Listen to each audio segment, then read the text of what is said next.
Presented by The Hockey Shop, source for sports, Langley, thehockeyshop.com. We are looking forward to our feature interview with Hunter Sheppard, a beautiful, beautiful debut in the National Hockey League this year, coming off a wonderful season last year. And it's a feature interview brought to you by Sense Arena VR, NHL Sense Arena, as we bring in the co-founders of InGoal magazine. It's the InGoal Radio Podcast with David Hutchison and Kevin Woodley. You guys done all your shopping, or you're still booking out those gift subscriptions to people on your list? That's probably about the easiest thing I can do right now. I've never been much of a shopper. I love shopping online, Darren. And I think if you're looking for a goalie, maybe head over to ingoalmag.com, because you can order a gift subscription. It's less than $50 in my money. It's less than a cup of coffee in Darren's money. That's American dollars, that is, because it's $50 Canadian. And when you order it, you can send a great little message on to whoever you're giving the gift to. Once you've had it processed, we give you the option to download a gift certificate that you can print out and put under the tree or in the stocking or whatever. You would be giving your very favorite goalie the best instruction you can for the year to come for less than $50. They get to sit down with NHL goaltenders and learn how they read the game. They can get tips from NHL coaches. They will learn from the best on Christmas morning for a year to come, including 3 years of our archives. You're basically getting 4 years of InGoal for the price of one. It's a goalie coach. Yeah. Best bargain in goaltending. I really believe it. Most powerful tool, I think. I really believe it. Head over there. And if you've already got a gift subscription, if you're in the minority of people that finds listening to Kevin Woodley perhaps a little bit too much, you can also get a premium podcast subscription and get straight to the feature interviews. There's over 250 of them sitting in the can there. You could just binge on feature interviews, but I know you're the minority. I know most people look forward to listening to you every week, Kevin. I know I'm annoying. I know I ramble on, but I will give you this. This is something you're going to want to listen to, folks. If you haven't jumped on an InGoal subscription, if you've listened to us all these years talk about all the different things that are available, we've got some examples, some free samples, so to speak. We've unlocked a handful of articles, and we'll be sharing those on our social media channels over the next couple of days, just to remind people, including 3.5 minutes of Thatcher Demko walking through video of when, why, where, and how to use the reverse or reverse VH. Just one example among several hundred that will be a part of your annual subscription. As Hutch mentioned, both the year moving forward and our archives, we're going to unlock that. It'll be on our YouTube. Check out Instagram. I guess we can't call it Twitter anymore. X, Threads. Where else are we, Hutch? We don't have a TikTok because we're too old for that and nobody wants to see me dance. But everywhere else, we'll unlock that Thatcher Demko reverse VH, sort of the how, why, when, and where to use it. And I think it's just one of several great examples of the type of content we bring to you that nobody else does. And just one more reason why that $50 Canadian a year subscription, whether it's for yourself or gifted to somebody else, is, as Hutch said, the best deal in goaltending, because I'm going to backpat here a little bit. We're the best resource in goaltending. You know, those hours after the presents get opened and there's that lull during Christmas Day? This would be the ultimate for your goaltender. Like, that keeps them occupied. Or if you, as a goaltender, want to gift it to yourself, it's such a resource, and you go down that rabbit hole, and you may not come out until New Year's Day, 2024. Yeah, we'll keep you. We will. I actually bet you there is enough content that if you were to open a gift subscription and want to pour through everything in the archives, it would take you to the new year to get through it all. That's how much content we have. It's all NHL goalies. Over NHL 800 articles, coaches. Woody. Yeah, there you go. That's a lot. And like I said, it's not just articles, folks. I know we call ourselves InGoal Magazine. We really do bring, that's one of the reasons we went digital, is because that ability to bring video to it and have NHL video with NHL goalies and goalie coaches walking us through the drills they do on a daily basis and sharing the tips with you so you can bring them into your game. Try them. Add them as a tool. Tools in the toolbox, as we like to say. We like to bring as many of those to our audience as we can. The Brian's Optik 3 Chesty coming up in our gear segment with Cam and Woody over at the Hockey Shop, thehockeyshop.com. extracurriculars.com. I am sending out a gift idea to Dallas, Vegas, Toronto, Carolina, LA, and Seattle, Detroit. That's the list of teams right now dealing with goaltending injuries. It's a wild middle of the season stretch for the netminders. Do we have any theories? I mean, we know the game has never been harder for goalies, although Billy Ranford in a couple episodes ago sort of questioned that, at least from the standpoint of his generation having to actually feel pucks through the equipment, and guys don't feel anything anymore for the most part. But man, the east-west, the back and forth, having to push hard in one direction, stop and go the other way, how much that pulls your body apart. Like, is that all we're seeing here? Or is there more to it? I think it's pretty basic in the stress that the body is going on between quads and groins and hips and knees. I would focus on that, but I'm maybe not as connected as you guys are on this. I do have questions, and I've heard these questions from some goalie coaches around the league. It's been a topic of discussion for a couple of years now, and there are some questions about how stiff some of the skates are, how much your foot is locked into it, and unless you sort of leave the top laces undone, how little give there is even right through the bottom of the ankle. And does that add pressure up the chain? Does that create more tension, into the high ankle? We're seeing a high ankle sprain with Joseph Woll the other day after missing his post. Up to the knees, into the hips. That's a question that I know goalie coaches, goalie directors around the league are at least starting to ask a little more regularly. I think for the most part, Darren, you're right. Like, it's the east-west dynamic offense that we're seeing. But within that, you might need a little more give, right? You might need a little more sort of mobility at the base of your foot or around the bottom of your ankle in order to survive the extreme lateral plays that the game now demands of goaltenders. So I'm not sure, there's nothing scientific there. Nobody's done a study. You can't say for sure. But it's at least a trend that some people are keeping an eye on in terms of just how locked in, and goalies love it, right? They'll change their sharpening. They won't need as deep an edge because they feel so connected to the blade because these skates fit them so well and their heels are sucked in so well to the back. Sometimes they're hard to get off. They're so good. But again, if you don't have any give, all that energy's got to go somewhere. And there's at least some people out there questioning whether that's a part of some, not all, but some of these injuries. Yeah, and don't just look at it as a game thing, folks. Like, it's not. Yes, the game is more difficult than it's ever been, and the East-West is there, as the guys have said. But don't forget, there's a practice element as well, right? You're putting time in practice. Those practices are more dynamic than they've ever been.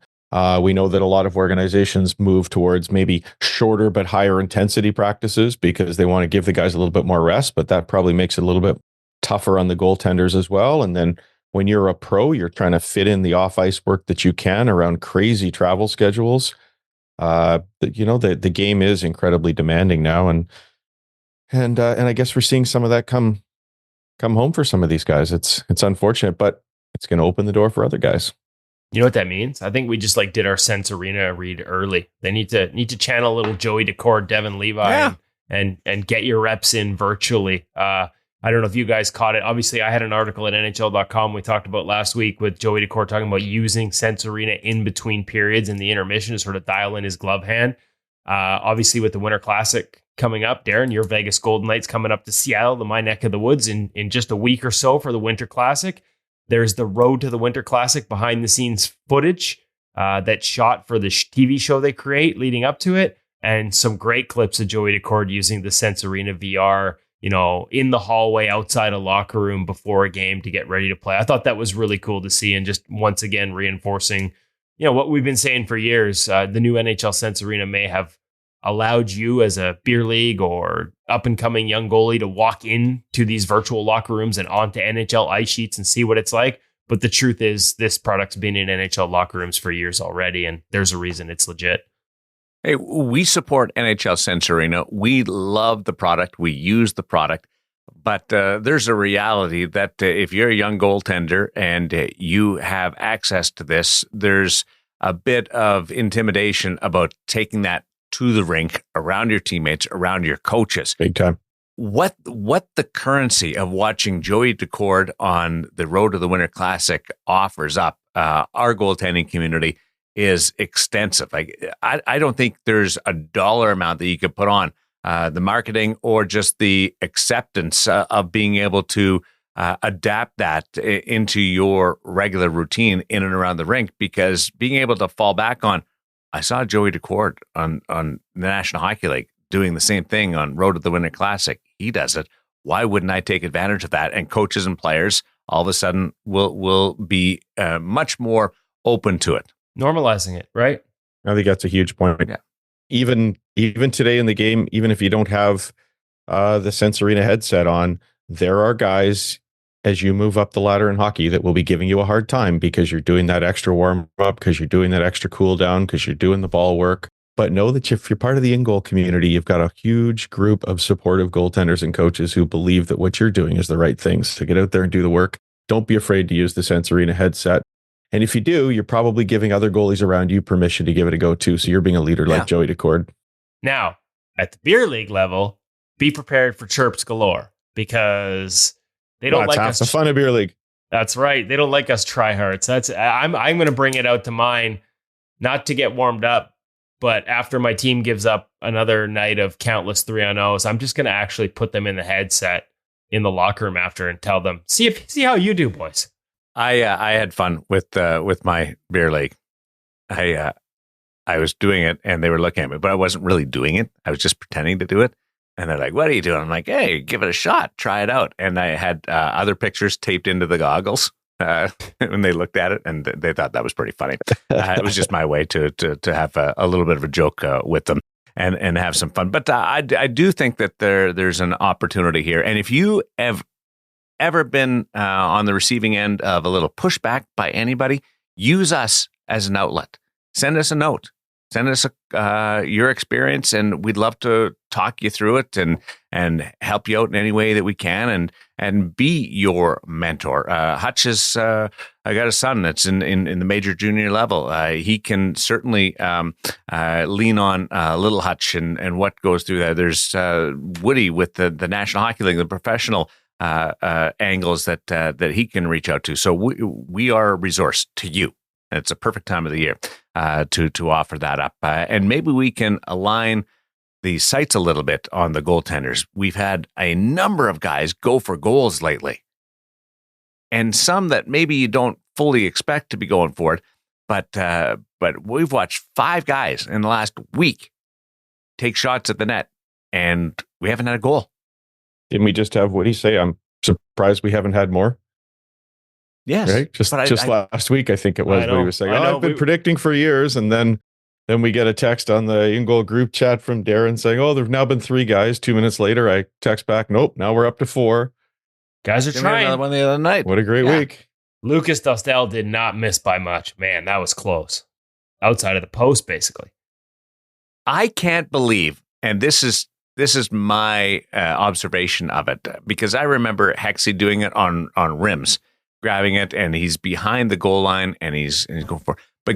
But dump ins, players are able to, the goaltenders are able to get it from glove to ice to up and over with somebody right in front of them. It's amazing how aggressive our friends in the crease are at going for these goals. And sometimes you have to be. You know what it reminds me of? Like, again, I was so lucky to get to watch Linus Ullmark score here in Vancouver. Like, that was such a thrill.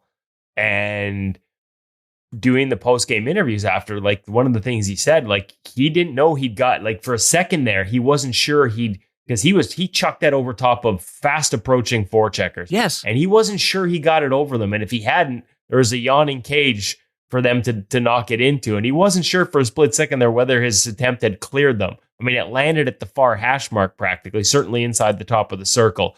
But that sort of the bravery to know you can get it up and over that first wave is that's impressive stuff.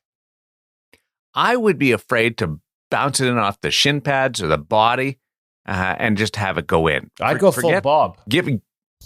Forget giving it, bouncing it off or giving up the puck and causing a turnover. I think I'd just bank it off them and in, and I'd be such a ashamed person sitting there. But they don't hesitate. They go right up and over or try and slide it wide. Ned tried to go he's again the other day. He's getting one. It's coming. It's so good. And no, he did it with a 1-goal lead. And it was interesting. They show Sullivan on the bench. And I think there's certain coaches that are much more open to it. I didn't see any ire coming out of. Yeah, I didn't see any ire out of that. And is that any different than a player going for it and causing an icing? I don't think so. Now, if you're a good puck handler, coaches will give you a little bit more rope to go for it. Well, maybe Jari Skorn did it, but I know in Pittsburgh they'd asked him to try less for a little while, and that's one of the reasons that Jari maybe didn't have one sooner. I was told that they had by another goalie that was in that organization that they'd backed them off. So I'm not, because you're right, Darren, especially with Ned and the way he chucks it and Tristan. But the difference is when a defenseman goes for it and misses, the goalie isn't out of the net as he does it like a goalie is. So if he misses or doesn't clear that forecheck and they knock it into the empty net in a 1-goal game, yeah, I think you'd see some tops blowing at that point, especially for a team that's scuffling a little bit. So yeah, like it's actually one of the reasons I don't think we've seen as many yet is because there are some that have this, the instructions are a little stricter. Let's put it that way. Yeah. Well, hey, it's not easy to find that practice time. I think as a goaltender, you've got to be ridiculously determined to take every opportunity you can to shoot those hundreds and hundreds of pucks it takes to be able to get that elevation. Because it's not just, I need to get it to the other end of the ice. It's not even, I need to get it in the air to the other end of the ice. You got to get it up and over everyone. I mean, quickly.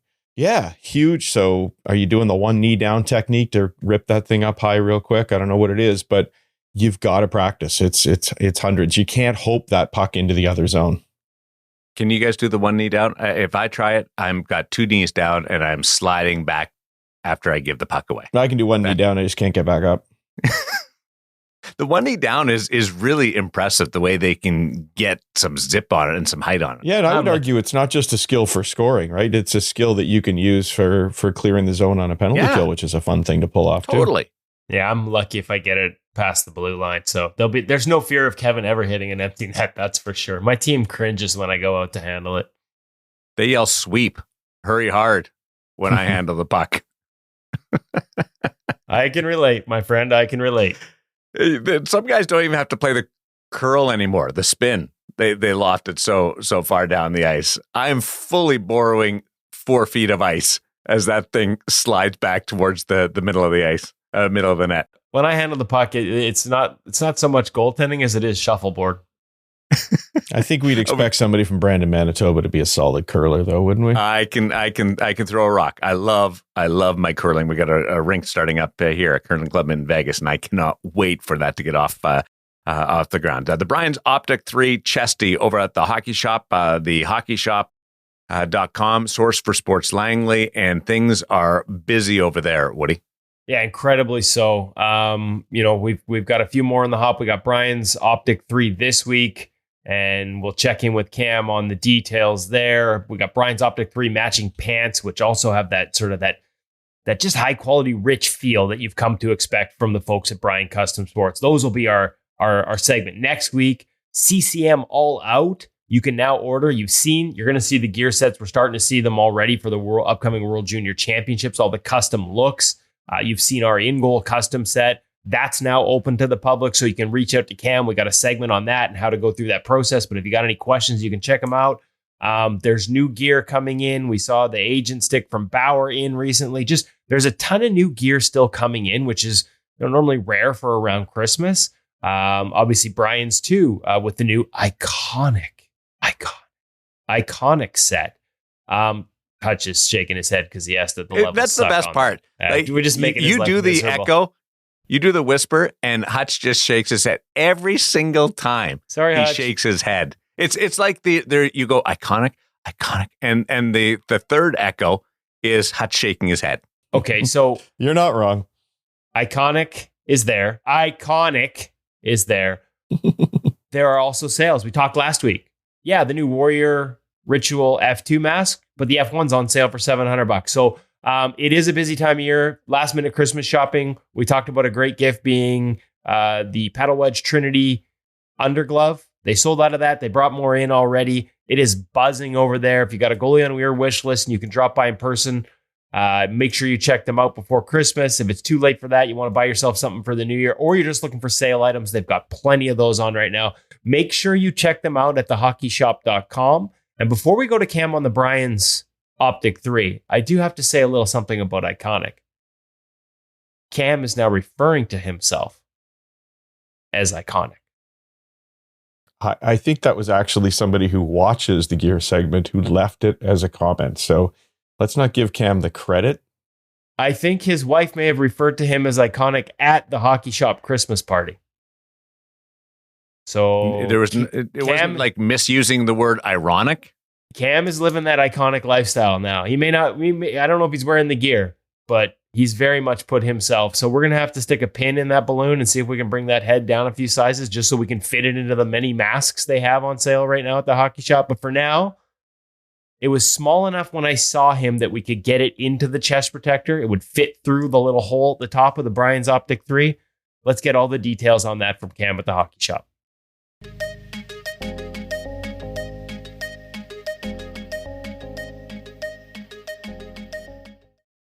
Welcome back to the Hockey Shop Source for Sports down here in goalie utopia. I am Kevin. I am Cam. You are huge. I know you. When did you guys start selling like armor? I feel like I could be a knight, like around the round table jousting this thing. We have always sold chest armor. That said, the new Brian's Optik 3 chest and arm unit. Huge. Tank. Huge. Protective. Coverage. If you never want to feel another puck again, this may be the model for you. Well, you are going to feel the puck. It's just, you're not going to get bruised. For the most part.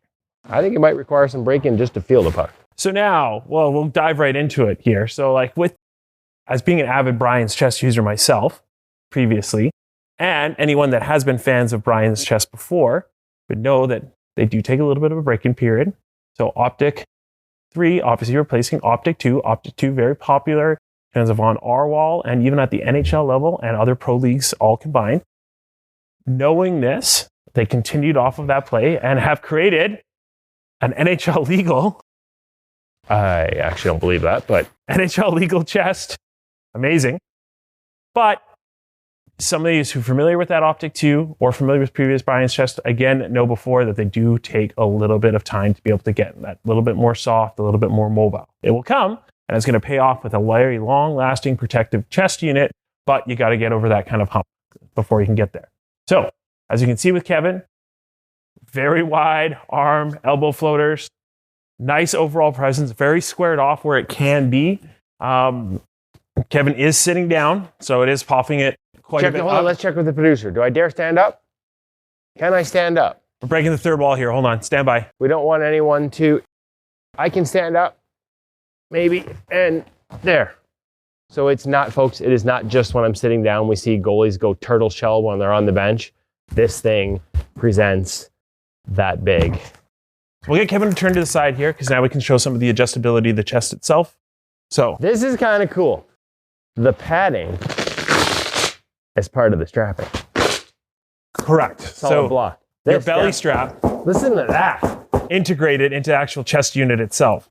So not worried about buckles being snapped off, which is a common issue with chests. Velcro adjustment held on by nylon in the back itself. So we have a solid anchor point. No more elasticity with this one. This creates better connectivity to the unit itself and no overall unneeded flex. So turn around there, RoboCop. So you can see from the back, we have our segmented shoulder floater adjustment as well as body adjustment. What? I thought you said this was NHL legal. There are some differences between this and the NHL unit. We might have to have a word with the NHL because I've actually seen these Velcro straps and they're not supposed to be legal. Anyway, back to retail here. So shoulder floaters, adjustable, held on by Velcro in the back. Overall body height of the unit, again, adjustable here. Arms. We have a laced in, but also elastic design here that creates more flexibility in the arm, allowing for arm mobility right off of the bat. That said, you still actually can move the unit for, again, the overall size of the arms itself. So even though it is on the bulkier side of things, there is some good flexibility here. This also allows for some macro adjustment too. If the arms are slightly too long, in theory, that could be sewn up or pinned up a little bit higher if need be. So Brian's Optik 3 made in Canada unit as well. So you get that handcrafted. That's cool. Like what? Kevin is a big fan of that side adjustment.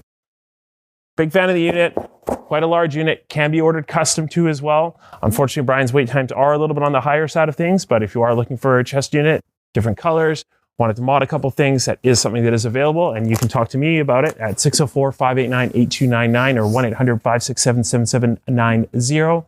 Check us out at thehockeyshop.com where you will find this unit up online. Wow, good job, Cam. Tank!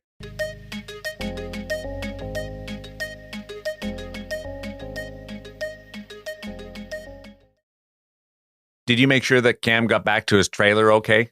And that the security guard was positioned outside his location before his next appearance? I was going to be honest with you. I was getting a little nervous about sending him back to the trailer because I wasn't sure if they'd removed all the red M&Ms.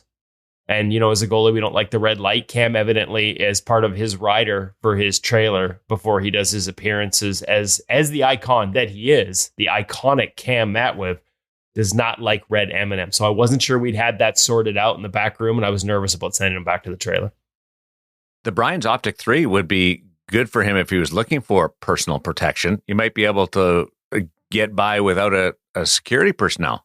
Yeah, it's as he said in the review, it's very protective. It presents very big. It's a beautiful unit. There's no question. But when you buy it, you have to understand this thing is not going to be super flexible and mobile out of the box. That's not a problem. Like break-in is a part of equipment. This one just might take a little longer to sort of get soft and flexible for you. But man, the performance coverage and sort of protection benefits are hard to argue. It's attractive. It's beautiful stock. But of course, because they are Brian's, you can have custom elements added to it. Everything Brian's does is available in custom. And if you got any questions about that and some of the options that are available to you, if you want to do a custom order, make sure you check out Cam and his crew and ask them at thehockeyshop.com. Here's a preference question, and I'm curious. I want Hutch to answer it first. When it comes to upper body and chesties, do you think you would play better with full movement, or given that you played in an era where you could feel pucks, would you automatically play better with a super beefed up, like the Brian's Optik 3 chesty, where you're so confident you know you're not going to get dinged at all? Because those both are very influential on confidence, but they're very different approaches. Which age, Hutch, are you asking? This age, Hutch. Well, then I don't need to move because I can't. So give me something really big and I'll just block it. I actually mean that quite seriously. Like there's only so much athleticism left in the old body. So I don't know that matters. I would want something that's a compromise and the level of protection. I can't believe you just took it right down the middle when I gave you two options. Well, I always do. You know, I sit on the fence. That's what I do. Good balance. But seriously, if you think about what we had back in the day, I remember going into that first brown chest protector from those terrible quilted arms I had. I mean, it was such an incredible difference between those two things that I think I could be happy in just about anything today and take that mobility that comes with maybe a little bit less protection. So I guess in an ideal world, I don't need it to be as great as it is, but for sure, confidence is such a major part of the game, isn't it? Like, I think finding a way to invest in some good equipment, whether you're getting last year's model if things are tight, or you're getting something that's a hand-me-down but it's a higher end piece, getting that confidence will help you become a better goaltender. There's nothing really that can replace it.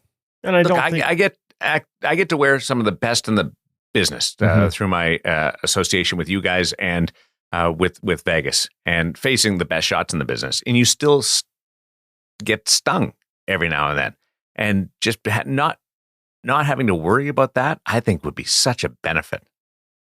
Yeah, Can't say I've ever faced those shots. Well, the other thing too is don't forget, like we got to be careful here because this will break in.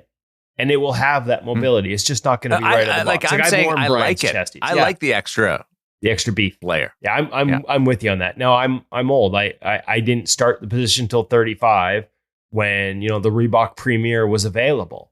And when you were already old. I was already old. And the idea of, to me, the idea of tolerating bruises and pain for a little extra mobility just never made sense because I didn't have to. Like when I started, so that wasn't part of what I grew up with. So I've never sort of understood that mentality. Maybe it's because, like Hutch said, the reactions have never been there for me and I couldn't catch a cold, but give me protection every day of the week. And I trust that the rest will break in with time. You can also call Elvis Merzlikins because he can provide some extra protection. He was getting it. We've got back-to-back weeks where goalies are getting into it with Piotr and Elvis. That was Piotr. You're right. I forgot about that. Legend. Like we've got goalies shaking it up. I actually think it could end up being a little bit like your prediction about goalie goals, Woody. I think you might see more and more of it. And we have to remain level-headed and we have to stay out of things to the best we can so that we remain focused on the game. But as Woody likes to remind us, there is more and more crease crashing all the time and guys are going to start protecting themselves. So I am not advising kids to go out there and mix it up by any stretch. I don't even like the guys that I coach struggling with the guys in front of the net, giving a little hammer on the back, that sort of thing. I think your prime responsibility is to stop the puck. But I do think that we're going to see more of this because it's a more and more dangerous position. And look, I'm not saying that what happened with Elvis was necessarily all that dangerous and necessarily something he needed to get involved in. But I think we're going to see more of it. Well, I mean, can you imagine Hutch? Can you imagine Hutch coaching you and I, Woody? He wouldn't last 5 minutes. He'd quit. I'd have so much fun. I'd have so much fun. Totally. So much fun. Snapzilla. I can work with a guy. I'm taking you out. I'm putting the other idiot in. No, I'm taking the idiot out and putting the other idiot in. It'd be awesome. I can work with anybody who plays anyway. It's just good fun. He'd be like Mike Keenan out there. Get out. Get back in. Go. That is so not me. Pull in. Yeah. No, because we're so goofy with the way we get involved in extracurriculars. You would not be able to reason with us. I would just say, this is what I think you should do, but look, it's up to you. And then the head coach will decide if you're stopping enough pucks. So you do what you want to do. Woody would drop a iconic. Then you'd walk away. Yeah, I'm iconic. Walk away. Listen, it is a fine line, right? Like we saw with Jeremy Swayman in the playoffs last year, right? Like got a little too involved. And the winning goal goes in as he's late recovering from giving a guy that's been bugging him in front of the net, probably Kachuk, if I remember correctly, a little tap. And that split second costs him a goal, right? And he talked about it after. And I think in Elvis's case, he said afterwards, and I haven't seen the footage to see whether this is true, but he felt that early in the game, Wilson slew-footed him as he went through the crease. And that kind of goes to the point that Hutch made, right? Like, I kind of blew my top last week talking about it. Like, I'm 40-year-old beer league, man. Stop crashing the goalie. Like, if you can't score, you can't score. That doesn't mean it's like, oh, we got to run this guy to get the puck in the net. Good Lord, I'm bad enough. You should be able to score without knocking me over. And I think at the NHL level, the amount of contact that has been allowed, the way the video review has led to anything outside of the crease can be deemed incidental now. I just think the pendulum swung too far the wrong way. And much like players taking it into their own hands on the hits from behind and getting retribution because they don't feel the league is doing enough, I'm with Hutch. I think we're going to see more and more of this as goalies get fed up with guys coming through the blue paint, bumping them, making contact, and at times making plays that may not feel dangerous, but in our equipment, it really is. Hey, were we just talking about goalies getting injured? I mean, I know it's not the same thing what's been happening, but people are conscious of it, right? Yeah, absolutely. You watch a lot of practices, American League, NHL level. Woody, you ever see guys intentionally practice without a stick or do drills without a stick? More and more guys are coming across and they're throwing their stick to get their bodies across. And there's a couple of guys in particular. Bob is one of them that will let go of the stick, and they end up playing for a legitimate amount of time without a twig. Does anybody ever practice that? That's a good question. I don't think I've ever seen anyone practice. I've seen like what Bob does on a 2-on-1 to his blocker side, knowing that he wants to free up the blocker hand. He doesn't just drop the stick. He puts it in a specific place on the ice as he comes across so that if the pass goes back the other way, it has a chance of hitting the stick. Like they practice that for sure. They used to practice it back in the Columbus days. And, I've watched Ian Clark work with Thatcher Demko. There are certain moments where, to prioritize a blocker hand not being encumbered or sort of restricted by having the stick in it, drop it in certain moments. But you're right. I've never seen, or very rarely do I think I've seen them play out those sequences for extended periods without the stick. That's an interesting point. It's so uncomfortable and it's weird, but it happens more often than I think people realize. Didn't Patera just give up a goal the other night where he's sort of trying to reach back to get it as he lost it? Well, that's what made me think about it, is the defenseman went and grabbed the stick and went to hand it back to him. That was a 5-on-3, and you don't know how long you're going to be without a stick on a 5-on-3. So I actually did like the idea of the defenseman because it was close enough to be able to try and grab it. But then you're trying to watch the play. You're trying to reach for the stick, and it gets a little clunky, or could be, but I liked it. But if you practice it all the time, maybe the defense doesn't feel the need to try and retrieve that stick. I think that's an excellent point. You see, even at high levels of junior hockey, teams not knowing really what to do there. Different players making it up as they go. And I know my son's team, they have actually sort of a priority list for how they check down through some of the stuff. Yeah, they do. But so it does happen. So I'm not suggesting everybody does, but I think your point, Darren, of actually practicing it for everybody else is probably a good thing to show them what the goalie can do. That said, I definitely know of some coaches who don't want to do drills without a stick because they're afraid of a goaltender making that instinctive move to go and catch a puck with the blocker hand if it's not got a stick in it. And then, of course, that's a huge injury risk. Now, if you don't practice it, being aware that is a risk, maybe you are increasing the risk when game time comes. But I like the idea, not only for the players knowing what their responsibilities are in that situation, but just for seeing how many pucks can be saved without a stick. I actually had Matty ask me the question last night. We were watching some hockey, and he said he's amazed how many goalies, when they lose a stick, actually put their blocker hand in the 5-hole. I don't think I've seen that, but that was something that occurred to him. He was watching it, and I think it was a goalmouth scramble kind of thing, and instinctively this guy's wanted to cover up the 5-hole, which of course doesn't make a whole lot of sense because we have our pads when we go down the butterfly. But yeah, I don't know if you guys have seen that or not. I never thought of that either, but I can understand the rationale. But there's also there should be a seal there, with your pads. Yeah, but then I guess without practicing it, you just sort of go to this reactive. I don't know what I'm doing. I'm just gonna make the best of it kind of thing. So I go to that. I don't know what I'm doing quite often, to be honest with you. Just an organic conversation. I saw it, and I don't know whether I've ever watched anybody consciously, proactively practice without a stick, even though it's one of the most like naked feelings that you can have out there when you're losing stick. Does that help you feel a little bit more comfortable through that? I don't have the shaft of the stick if I lose my stick, and that's like my go-to save. Yes. Selection. Yes, is that thing up there? How am I supposed to do a diving poke check without a stick? Exactly. Damn it. NHL Sense Arena presents our feature interview this week, chatting with Hunter Sheppard, the Washington Capitals organization Calder Cup champion, and made his National Hockey League debut. Looking forward to that discussion as NHL Sense Arena continues to make strides. Hutch. Yeah, they do. I don't know that we need to say a whole lot here because Woody gave us a great breakdown of Sense Arena and why it's so good for your game and how it can be good for your game. I'll just say this. If you are looking for that last minute Christmas gift, it's as we're recording this, it's the Friday, the 22nd of December. And you're thinking to yourself, I can't get Sense Arena for my son or daughter or my husband or wife because it's so late. Not quite. You could head to the local electronics store and grab yourself the headset right now and then go and download Sense Arena for them and we'll be good to go. So that can be done. If you already have a headset, then it's really easy. Head over to sensearena.com. You can even just get the 7-day trial and then worry about it after that. There's lots of options for you to let your loved ones face NHL shooters, get more reps in a safer environment that is a little bit easier on the body, a much more controlled environment with shooters who can shoot and hit the mark every single time. Head over to sensearena.com.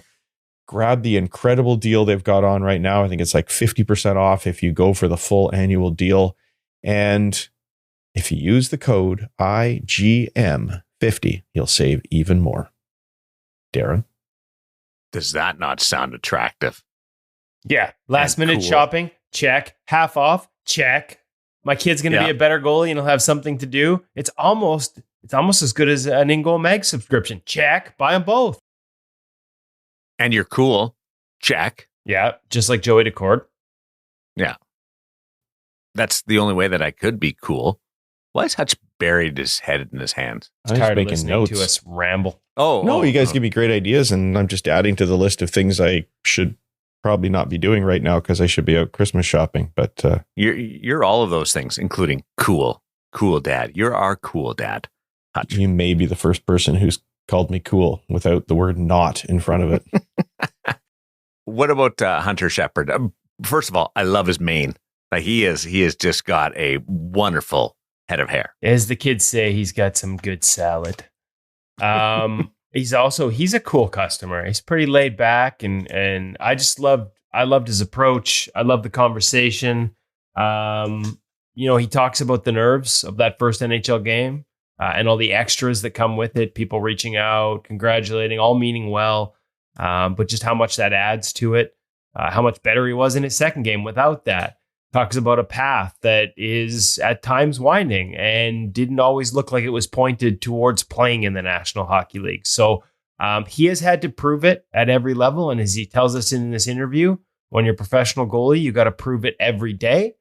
But the way he proves it, some of the guys that he modeled his game after early, including Henrik Lundqvist, and how he applies that in the crease positionally, even to this day.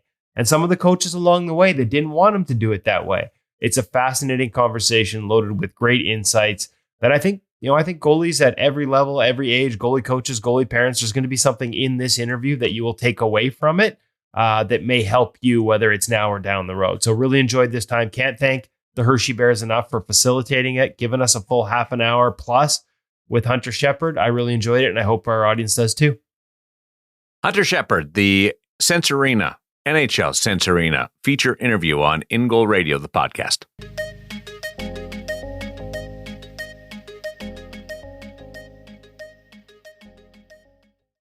Really excited to welcome to the InGoal Radio Podcast. First time guest, although some of his coaches in the Washington Capitals organization have been telling me I need to get this guy on for a while. Hunter Sheppard, thanks for joining us today. Yeah, no problem. I feel like there's a whole bunch of places I want to go with this, but let's start with most recent. Let's start with this year. You're coming off a Calder Cup championship, Calder Cup MVP last year. You get your first opportunity up with Washington to play in the National Hockey League. What's that moment like? What's that day like? What's that preparation like as a goalie when that NHL dream is right in front of you? It's weird just for the fact like you don't feel super comfortable when, like it's all the extra stuff that's going on. Like us. Just everything, the extra stuff, like especially the day before the game and like the couple days leading up to the game, and because I don't like the extra stuff, I just like to do my routine, and I like to, because I'm comfortable with that. So it's like, not that it needs to be perfect, because I think that's like the worst thing you can do as a goalie is like have like a ton of superstitions, and then I feel like there's one thing you can't do during your game day that it bothers you. So like I just like to keep it simple and just keep to myself, and pretty tough to do in that situation. Like is it mostly all the questions coming? Like, I mean, because it's your first start, and obviously they'd given people heads up. It was just the questions from us. Is that the extra stuff? No, it's not even that. It's just it's like your phone's just blowing up, and which it's like obviously all support and all good things, but it's like I don't like to be on my phone that much anyways. So it's like you're still like trying to get back to people from that. And, social media just kind of turned all the notifications off on my phone. So it's a lot, but it's part of it, I guess. It's a good experience. You've been through huge pressure moments. You've won NCAA championships, won Calder Cup championships, Game 7 overtime. Like, you've handled pressure before. Outside of all those extra things, I guess, was there anything different about this moment because it was the first time in the NHL? And maybe if you could share, because this is all goalies listening, any advice on how to handle that? You talked about routine. Were there elements of your routine that you made sure you went back to so that as much as that first one wasn't just another game, you could feel like it was just another game? Is there a way to sort of help do that? Yes and no. It's like you have to be able to, like at that level, you're not going to be able to like flip a switch and be like, okay, it's game time. So it's like a process of during like that day, or maybe even like the night before, like leading up to kind of like slowly getting yourself into that, kind of flow state, I guess you could say. But it's not something you can like force. And I think, it's when you see with some people that, it's easy to get into the flow state where, it's just another game compared to when it's like the big game. I think that's the, the difference, not necessarily between like a goalie being good and a goalie being really good. I think it's just anything in life, it doesn't matter what sport it is. Like it's easy when everything's going good, and it's easy when, there's nothing to lose. But it's, it's different when there's things like something that, like my first game, it's like I'm 28 years old. I've been playing goalie for 20 years now. It's like, all of that, everything, like all the times in the backyard, and it's freezing cold out, and just the things you did where you look back on now, it almost seems like silly to do them. But it's, all that. And it's like you just want, like, you want it so bad to like go well that it's, it's a lot of like anxiety and whatever. And to be able to like put that stuff to the side and get into a place where you're not thinking and you're just playing. And like the biggest thing for me is like, if the only reason for me playing is not just simply to win the game that I'm playing in at that present time, I don't play my best hockey. So it's like, don't get me wrong, I love playing hockey, but I think more than anything, like I'm just competitive. Like, I mean, if I could throw a baseball 95 miles an hour, I'd rather play baseball. But it's like, it's just how I am. Like, it doesn't matter what I do, like just kind of turning it into a competition. Like that's kind of what gets me going. So how do you, if somebody's listening and they kind of relate to that, like that's how I am, how do you find that flow state heading into a game? Like, do you have any tips or things that you do, whether it's breathing drills or anything, just to help you get into that place where you are just out there playing and not thinking as much as, like I said, like using your first game as an example probably isn't fair because that's new and that's a different experience. But on a day-to-day basis, how do you find that flow state? I mean, you don't find it on a day-to-day basis. That's the thing. It's like, it's not, I mean, you look at any sport, like the best players are the ones that can, like ever, in all time. Obviously, There's some exceptions that are just, freak athletes. But like the guys that can get into that state on the most consistent basis are like, those are the best guys. Those are the guys that when you're a kid, you want to be when you're playing in the driveway, because it's like they played, their best hockey in the big games. I mean, it's different for everyone. Like goalie is such a like not one size fits all kind of position. So it's it's not like me. Like if I tried to do things like some other guys, I wouldn't like. You have to do it. You have to be so sold on that doing it your way is the best way. That there's like no doubt in your mind that I don't care if a guy's 7 foot tall and he's the most technically sound goalie in the world, that if I play my best Hunter Sheppard hockey, that it's going to be better than his. That's just, that's how you have to think. It's such a mental thing, Okay, so I love that. Like that's what I love about the position and sort of digging into it like this. It's kind of I was in media, but not specific to goaltending for the longest time. But when I got introduced to goaltending, the passion for it took off because there is no one way to do this. There's never a right answer, right? Like there is no, as you said. So what is Hunter Sheppard hockey? Describe it for those who are listening that haven't had a chance to watch you. How would you describe Hunter Sheppard hockey when you're playing goal? Playing to win. And it's just playing to win. And it's not like, I'm just sitting here laughing saying like playing to win. Right. Like, it's like that just intense, like, it's hard to really like put it into words, but it's like you want to just win. And it doesn't matter if it's like game 20 or game 90. It's like, if that's like, if you don't like have some like emotion, and it's like, I don't know. That's just me though. Like, it doesn't matter what I'm doing. And, I mean, I'm not going to sit here and talk X's and O's because that's not me. I'm not going to say it. I was going to say, like, from a technique standpoint, there must be a foundation there, or things that you staples. Yeah, I mean, I like to play deeper than most guys probably, and like there's, I don't want to have to rely on making acrobatic saves all the time because that's not really sustainable. It's tough way to live. Yeah, especially nowadays.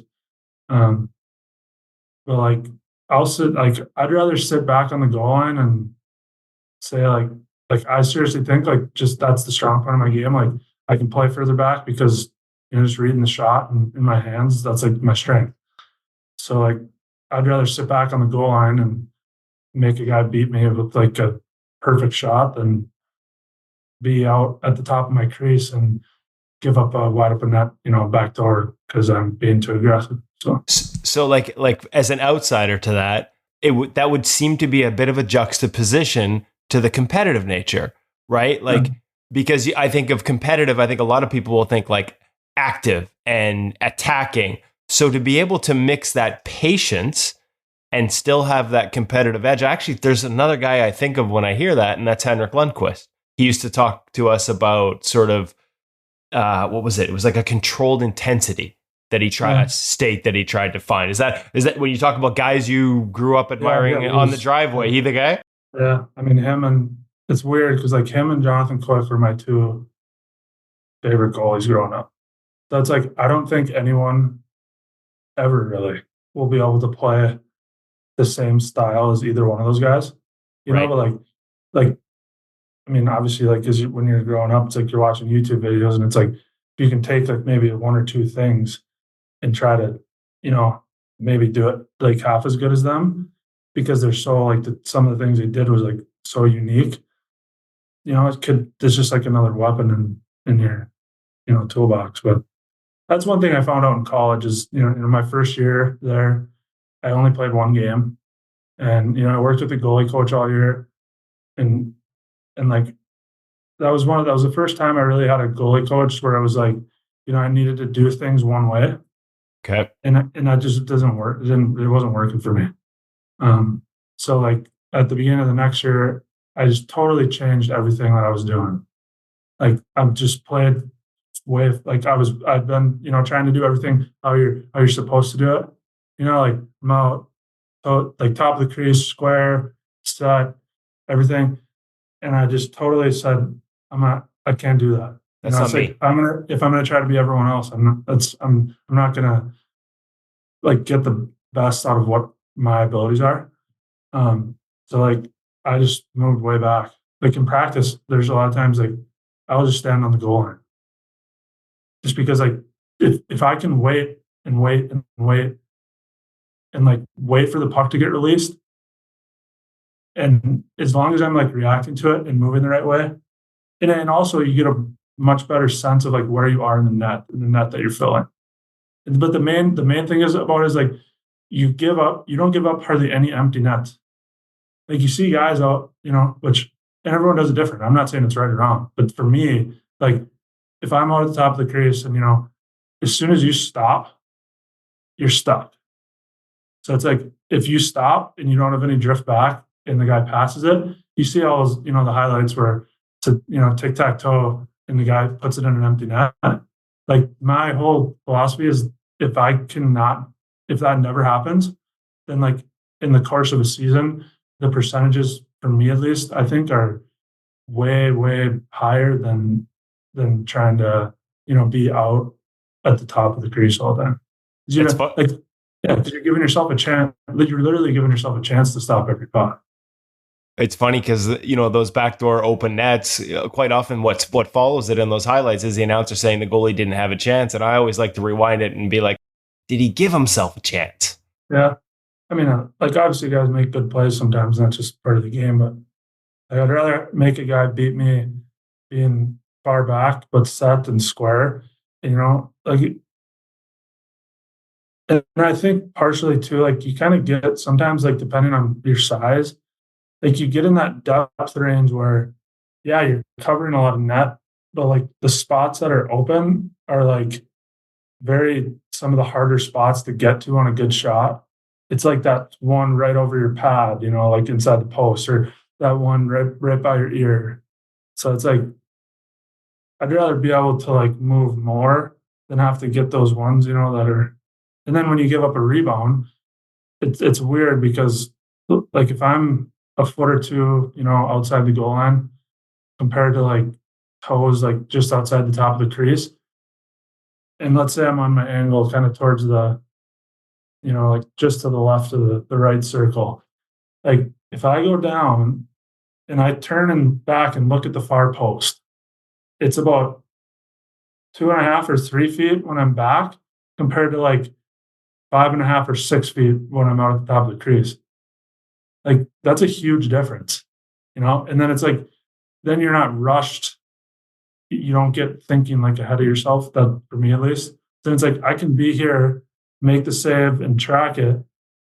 And as long as I lift my foot and, you know, and I'm following it to push right away, all I have to do is get to the post and it's right there. But totally makes sense, right? Like you get out far and you look at that. It looks like you need to catch a cab to get to that post when you're way out there sometimes. Yeah, but it's, you know, it's weird though, because there's obviously some guys where, you know, their skating is such like a strength that that's not a huge deal for them. But yeah, I don't know. That's just my take on it. That's what I feel comfortable doing. So I got to say, there's probably different points along the way. I'm guessing University of Minnesota Duluth wasn't the only time where you ran into somebody wanting you to do something different. It's something that kids see a lot. They move teams all the time. New goalie coaches, let's do this. How do you find that balance between staying true? So here's the thing. So the whole thing at Duluth was the goalie coach is Brant Nicklin, and I love that guy. Like he is one of my, you know, favorite goalie coaches I've ever had. So like what happened was, at the beginning of my sophomore year, Hunter Miska had been there, and we went in the same year. And so he left after 1 year. And so that like opened up a chance for me to like start playing. And so the first like month, it was like we had been like kind of rotating goalies. This is my sophomore year. I just totally, one day I just said, I'm going to change this. So I just went to the rink and, you know, at first like he didn't like it, obviously, you know, and we kind of like butted heads about it for a little while, but I was just really, you know, and then after like a little bit, you know, it started like working for me. Then, you know, we kind of like moved forward doing that because it's just like, it was working and my skill set is, you know, different from other guys. And like, I'm not the biggest guy. And like that, just like with my strong points, it kind of just made sense. And I just got like hot right after we started doing it. And so it just gave me, I think a lot of it was just a mental thing too. You know, it just gave me so much confidence. And so we just kind of ran with that. And then like, he was, you know, obviously it's different than probably some guys that he coached, but he was really instrumental, I think, in me like getting to play that way. Because if he would like, there's not a lot of goalie coaches would be, you know, be like, yeah, this is working for you, so we're going to help you get better at what works for you. Like that's not easy, you know, for a lot of guys to maybe do. Well, especially a style that, like you said, like I mean, I'm not invoking Lundqvist, right? Like I'll never forget. I think it was Cam Talbot. He was his playing partner back in the time, and asked him about playing like that. And he's like, no one will ever play like Henrik again. Like there was a uniqueness to it, right? Oh, right. Oh, and don't get me wrong. I'm not saying that it's like because no one can like do that, but like the certain things, like the whole approach of, you know, just playing a little bit deeper, I think is for a guy his size and like his like reaction time and stuff is genius, and like reading the shot. But that's the thing. If you're not reading the shot, you can't do it. That's what I was gonna say. He was your size too, right? Like he was your size too, and everyone's like, well, how can the small guy play deeper? He needs to be further out. And we always sort of hear that stereotype. where does the reactions, I saw you play baseball. I'm guessing the reaction times and the good hands are probably tied to that a little bit. Patience in reading the release, where does that come from? Like, is it all instinctual? Did you study a lot of video? How'd you become such a good shot release reader? I think I think like the shot, like reading the shot, I think baseball helped a lot with that, because it's a lot of like when you're hitting, it's like, you got to pick the ball up out of the pitcher's hand. And so like, depending on where his fingers are when the ball gets released, like you can tell what pitch it is right there. And you have to make that decision in like the split second and also decide whether to swing or not. Right. So that, like that's kind of where like, it's not the same obviously, but it's kind of where I think that helped a lot. Well, I remember in JUCO, a batting coach from Oklahoma State, Gary Ward, came and did some stuff with us. And I remember him saying, if you can still see the ball, and I wish I could remember, I can't remember, it was the final, if you're still seeing that ball in the final 15 feet or something, I might not have that number right, because it's been a long time, I'm getting old, but you can hit at a major league level. So the idea of tracking and being able to, in addition to anticipating based on what you see coming out of the hand, the ability to track it further in, do you think that, do you feel like tracking is a strength as well for you? I mean, yeah, it's the same, as anything, like, whether it's like hitting or taking ground balls, like taking a ground ball, like you got to have your hands in a position where, they're not behind you. So you can, see the ball going in your glove. But it's the same thing. Like if you're hitting, whether you swing or not, it's not like I'm sitting here and the pitch goes by me and I don't move my head. Like, even if I'm not swinging, like I'm watching the pitch go all the way into the catcher's glove, just like, making a save. It's like, you want to watch it go all the way off of you and then track the rebound so you can move right away. So I think just the hand-eye coordination thing was huge, because like I didn't play hockey in the summer, and I put my stuff away and played baseball, until we got out of high school. So, well, okay, so just going back, and I don't know if I have this right, but looking through some notes and some old stories, coming out of high school, there weren't offers originally to play. You ended up in NCAA, but those offers weren't there. You were talking, and I know you ended up going to the NAHL. Was baseball an option too? Would you have gone and just played hockey and baseball somewhere at some point? Was that something you thought about? Yeah. I mean, that's the thing though, is it's tough, because like if you really want to make it like a career out of it, like percentage wise, hockey's probably, and you're living in Minnesota, like hockey's probably the safer bet. Like I love baseball. No one in my family ever played hockey, so it's my dad was like a high school baseball coach for probably like 5 or 10 years before I was even born, and him and my uncle kind of like coached all my teams until I got to high school. And, a lot of times, like we had a lot better baseball teams growing up than we did hockey teams. So I think that's where the whole, like, just the competitiveness thing, just whatever I'm doing, like playing just to win is kind of how I got that way. Just, I was always had to be playing something, and it always had to be like a competition, or else I was just, didn't want to be a part of it really. Okay, so the competitiveness, I'm trying to draw lines between baseball and hockey. Tell me if I'm wrong, but like the one thing about baseball is you can be super competitive, but it's in moments, right? Like it's not like, say, playing a basketball where it's constant and there's constant action. There's an anticipation and a read element to it, and a patience required to it. Like everything sort of comes together, and then bang, you got to go. Ties there to being a goalie. Like we're always on the ice, but we're not always in the action. And then when it comes to us, we have to be bang sharp. Do you see some similarities there that maybe, or am I stretching it here? Yeah, no, for sure. I mean, like I played shortstop a lot, and there was one year in high school when I was younger. I think only a sophomore. I played a lot of first base, and then just between that and hitting, it's like, if you don't get a good jump on the ball, whether it's a grounder, like you have to make a decision right now whether you need to stay back on it or you need to come in on it, or, it's kind of similar, I guess. Like it's a lot of like, it's not anticipation, because you're not making your move before it happens necessarily. Right. But it's like you can't like be waiting until after it happens at the same time. Like you have to be making the decision while it's happening, which is very hard, because if you do it too early or too late and playing goalie, it's The puck's in the net probably. Yeah, like you're probably reacting not when a ball's off a bat as a shortstop, but even as that swing starting, you're probably starting to have an idea where that's coming based on. Yeah, I love it. Okay, so sorry, I didn't mean to geek out too much on baseball, but that was my passion before goaltending. Yeah. So, and I'm headed to Seattle, so I'm quite excited for the Winter Classic this year because grew up a Mariners fan. Yeah, big Griffey guy. So.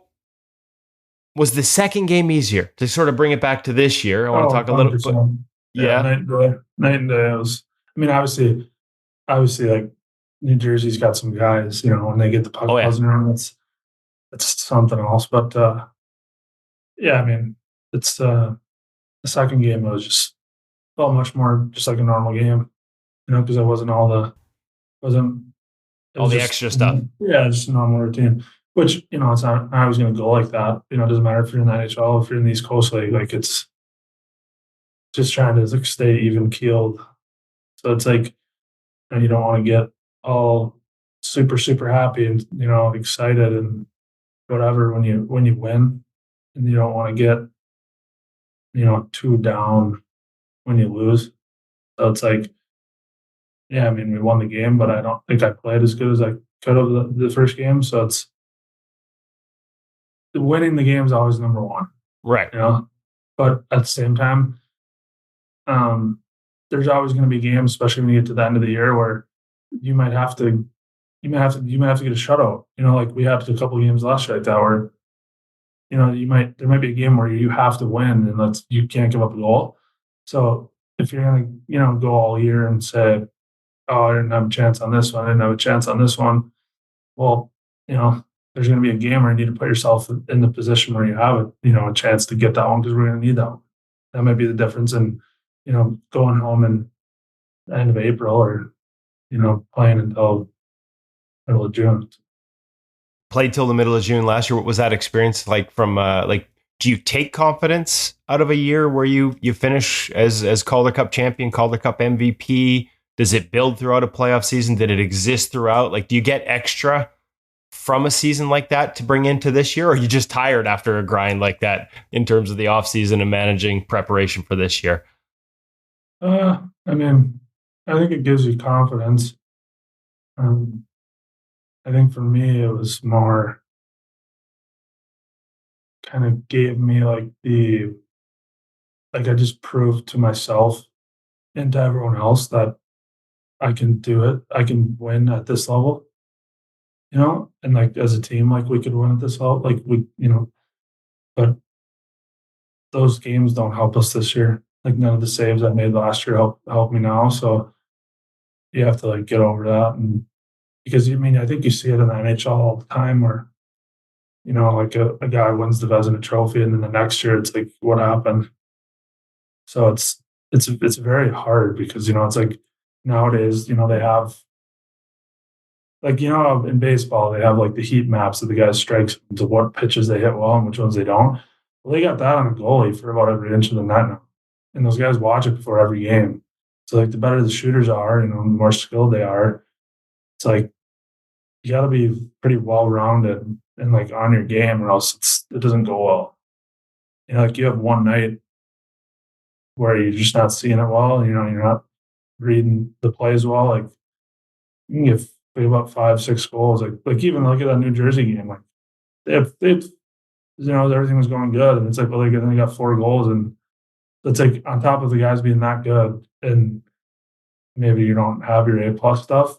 I think that's something too. Even in the in college and in playoffs last year, I think that's a difference. What separates some goalies from maybe making a jump from juniors to college or college to pros is when you don't everything's great when you have your A+ stuff going. Everybody knows that. You're not thinking, everything feels easy. It's when you have your B game or your C game. Can you figure out a way to fight a couple of pucks off or make one extra save and still figure out a way to give your team a chance to win the game? That's honestly the difference, because it's like a pitcher in baseball. It's a quarterback in football. you're the person, you're the constant variable. And it's like, if you can't just be like, oh, I don't have my A+ stuff tonight. Well, I guess, it's going to be a tough night. Right. That's just like, you can't really give in when you don't have and that's just a mental thing, I think. And that's, the position is mental. So it's, well, and that's what's changed in the National Hockey League to a certain degree. I mean, I remember guys used to talk about getting away with a B game, and man, like you said, like teams are so freaking good right now. Like it's tough if you don't, so you have to find a way to battle through. It's harder in general every time you move up a step. Well, and the league, the game's probably never been harder for goalies. I've had a few guys say that. Just you talked about Jersey, like man, just a wagon full of skill and speed and lateral plays. And hey, you mentioned proved it from the Calder Cup Championship. If I feel like when I look at the Wikipedia page or whatever, and I look at the sort of hockey DB, it feels like you've had to prove it at every level. Like college, there weren't offers coming out of high school. You win championships there, sign pro after that, work your way up from there. Is that fair? Do you feel like you've had to prove it at every level? Yeah. I mean, that's just how it is nowadays when you're not, when you're not 6'3", 6'4", and a first or second round draft pick. That's just part of it. So like, I'm not, if you're going to sit around and pout about it, it's not going to help you at all. It's like either, do it the way that the path that's available for you, or I can go back home and, pump gas and whatever, which there's nothing wrong with that, but that's not what I'm going to be doing. So was there a point where you at what point in this path did pro hockey, like, this is what I'm doing? Were you confident that this was the career? I mean, I don't think there was ever really a point where I felt like, I made it. Like, I think that's, like, goalie is, out of any job, except maybe being a quarterback in the NFL, it's probably the lowest job security job that there is, maybe in the world, and of anything. I mean, I don't quote me on that, but that's, there's in the NHL, or let's say just in the American League of the NHL, there's like, 120-ish spots, maybe a little more. Between the two, yeah. Yeah, and like most of the guys that are in the goalies that are in the NHL aren't even from the US. So it's like you take the percentages of just being in the NHL, and then it's like the whole world, bit of a pipe dream if you really think about it. So you just got to take it day by day. It's, some days are not so fun. Like it's not all good. Right. Like it's not all, sunshine and rainbows every day. Like it's people, it's a grind. Like I can remember like a few times saying, when I was younger, especially, it's like you see stuff about guys, like complaining about stuff and whatever it is. And it's like, oh, like, I can't believe these guys are like complaining, they're making this much money. And into a certain point, like that's true. But like most people don't really realize what it is to do it, because it's like, you go to your job every day and it's like, you don't know, you can get hurt, somebody take your job, and all that stuff can happen in literally a day. Like it's not even like it's like most people, it's like you go to work, as long as you show up and do what you're supposed to do, like they can't really fire you. Like it's like it's true. That's fair. Yeah, I can come and do as good as I can do, and like that's going to help my chances. But at the same time, that still isn't zero guarantee that I'm going to lose my job. Right. You have to prove it I asked about proving it every year. You have to prove it every day almost in this role. Yeah, but I mean, I like it that way. I mean, that's something that motivates me. And I think, right or wrong, like one of the biggest things that motivates me is like when someone says you can't do something, and I just want to stick it to them and say, I told you so. Like, I know that like some people might not like that, but that's too bad. I don't care. And like, it's like okay for, people to say things about you like that. And then when you do what, they said you couldn't do, then you can't tell them about it. I'm not going to sit there and brag. I'm probably never going to even say I told you so to someone, but like just that I can say it to myself that feels, really good. Like, was playing in the NHL one of those things? There are probably people along the way that said 100%. That wasn't happening. Yeah. But that's been it. I'm at every every level, even from juniors to college. I started out my first year here. I wasn't even on an NHL deal. So it's like you play yourself into it. For me, it's been pretty satisfying. So I love it. Hey, I got one more. I'm sorry to do one more. It's sort of what I'm famous for on this, but I got to ask about the influences there in Washington. Scott Murray's a guy that I've had the pleasure of being on the ice with and gotten to know over the years. Juha, we had on the podcast last year. I love that we're finally seeing some, you talk about the international influence on the position playing it. We're finally starting to see some coaches get that opportunity from overseas. What have those two guys met, and how have they blended with, Hunter Sheppard hockey? How has that process been in terms of how you like to play the game and how they might have expectations on the game being played? I'm guessing Juha likes the active hands. Yeah. Both, good relationships with both of them. They're both great guys. I would say, I don't know. For me at least, a lot of the thing with the goalie coach is just having a good relationship. It's not to the point where they're like a sports psychologist, but they know they played the position. It's you need to have someone where you can talk to and just say how you're feeling. It might not even have to be about hockey, but you can have someone where you can trust them and just be transparent with them 100%. You know that there's not going to be any repercussions or anything like that. It's pretty nice. You can but that's the thing with any goalie coach. Realistically, I've had 5 goalie coaches in my life. Okay. Not counting my dad, which that was the rink in the backyard. But Lane Sadovy in Bismarck.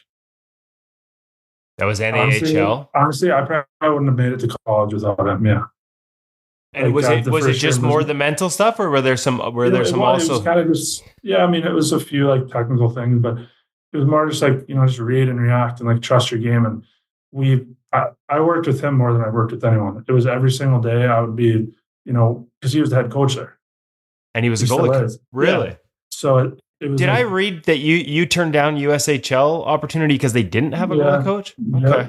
So that was important to you. It was. And he was important to you, obviously. Yeah. Well, my first year there in Bismarck, I was terrible. The first half of the year, I couldn't stop anything. And it was every day I would text him the night before and say, hey, can we do goalie ice early tomorrow? And you make me do these skating drills where it was start in the corner and you would C cut up to the blue line, and then you would shuffle all the way across and then go up to the other blue line and shuffle all the way across and then back down into the corner. And it was shuffles, T-pushes, butterfly slides, and then one other one where you were kind of spinning. And it was he wouldn't come on the ice, step on the ice until I was done with him. And then it was my second year there, I need to play games, practices. You have to practice, obviously. You need to work on your stuff. Yeah. But there is nothing in the world that can substitute for games. It's he let me, between preseason, playoffs, and regular season, he let me play 65 games that year. And in my development, that was gigantic. It was huge. And then when I went to Duluth, Scott Sandlin, he's a guy, he likes to go with one guy for the most part. And when my sophomore year, kind of once I took over, he let me play 115 games in a row. And then it's when I was growing up, squirts, peewees, bantams into high school, in Minnesota, you play each level for 2 years. So it's 2 years squirts, 2 years peewees, 2 years bantams. And then you have about 3 years of high school usually. And there was no goalies in the grade above me. And so and there was only 1 or 2 other goalies in my grade. And so every year when I'd be my first year at a certain level, I would make the squirt A team or the PBA team or the Bantam A team, and I'd be the only goalie. And so I went 5 or 6 years in a row growing up where I'm playing 50 games in a winter. And it's nowadays there's 3 or 4 teams in every organization. Every single team has 2 goalies. And it's well, you wonder why it's like I'm getting twice the games as every other kid. So I think that's part of the thing nowadays where I don't think, it kind of goes wrong when you're younger. It's like, well, the players, they're all playing 40 games, but, your kid's only playing 20 games. That's youth hockey. They're splitting right down the middle. Yeah, I mean, I don't know if I could have done it growing up if it was just two boys. That would have just, it's like I'm not, especially if like when you're better, like when you're younger, especially, it's like that competitive nature. Yeah. Oh yeah, just because I'm sitting and watching this, I couldn't do that. That's anything. Like, got to be the thing that's most, because I just can't really sit still. So it's like I got to be the thing that's in the game all the time. So it's like when I'm baseball, I wanted to play pitcher or catcher. When I'm playing hockey, I had to play goalie. Like, I was going to play flag football or something like that, I had to play quarterback. Like, but that's not everyone's like that. It's. I love it. Hey, Hunter, I'm way over time here, but I can't thank you enough for yours. Oh, yeah. Really, really enjoyed this conversation. Lots of great takeaways, lots of great stories, and I know our audience is going to love it. So thank you so much for the time. Yeah. If you can give the guy in Bismarck and Lane Sudovy and Brant Nicklin a shout out, that'd be honestly huge for them too. So. Well, you just did, but we'll make sure we link to them as well. All right. Awesome. All right, man. All right. Thanks, man. Appreciate it.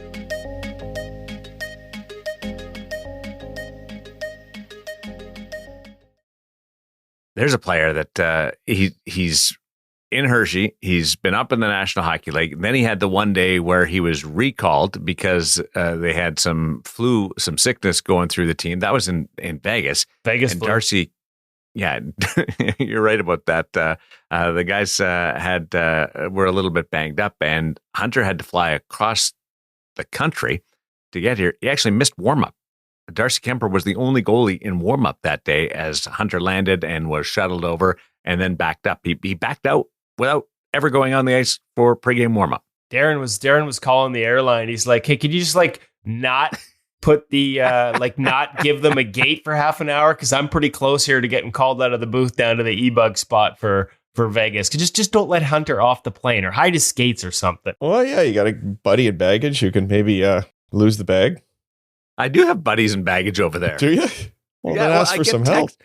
I'm not kidding. I'll get texts every now and then from players who are recalled of their sticks. So I'll get a text from the guys doing baggage, and here's so-and-so's sticks that have come through. Oh, that's Or I'll get funny. a text of a hockey bag that's coming through. Like, I don't think that's right. I know it's not HIPAA, like you're not giving away health information, but are you supposed to be sending me texts of people's luggage or their sticks maybe before the transaction is cleared? That's funny that you bring that up. That's how these insiders do it. He's playing the long game, Hutch. He's waiting for when we finally get our asses down to Vegas to see him. His buddies are going to call him. Their luggage is here. They've landed. Darren's like, okay, I'm out. I'm gone. Lose it. Next flight. Lose their luggage. Buy me half an hour to get out of town. I've given up on you guys ever coming to Vegas. I thought for sure you guys would end up here early. Draft this summer. Let's make it happen. Sphere. Yeah, I'm a little scared of that thing. It's intimidating looking. Why? Because it's round? Yes. It's big. I don't know. Vegas scares me. My wife went to U2 the other day, and it was mind-blowing. But you end up watching everything else as much as you'd watch the band. It's kind of strange. Well, the band's old now anyways. I just want to listen to the music. Sit there, close your eyes. You go to a concert and close your eyes. I will say that the same thing about Def Leppard. I love them. But if you just close your eyes and listen to the music, it was amazing. A couple of summers ago, if you watch the big screen or we had good seats, you're watching up and you're like, that's not what I remember from my youth. Yeah. I had that with ZZ Top, and this was a long time ago, and we sat a little too close, and you're like, those beards are glued on. Like, I just close my eyes and listen to the tunes. That's exactly what I did. That's ZZ Top, Woody. ZZ. That's right. You guys enjoy a couple of days of downtime over the holidays. Really appreciate all the effort and the sacrifices that you make, your families make, to help us in the goalie community. And a big stick tap to you. And can't wait to see where we go in 2024 post-Christmas. Exciting time, boys. Have a great Christmas to all our audience. Have a great Christmas and a happy New Year. And we'll try and get one out before 2024, but it might be close. It'll be close. Thanks, boys. Merry Christmas, everybody. And Cam, keep on keeping on iconic. Talk to you next week.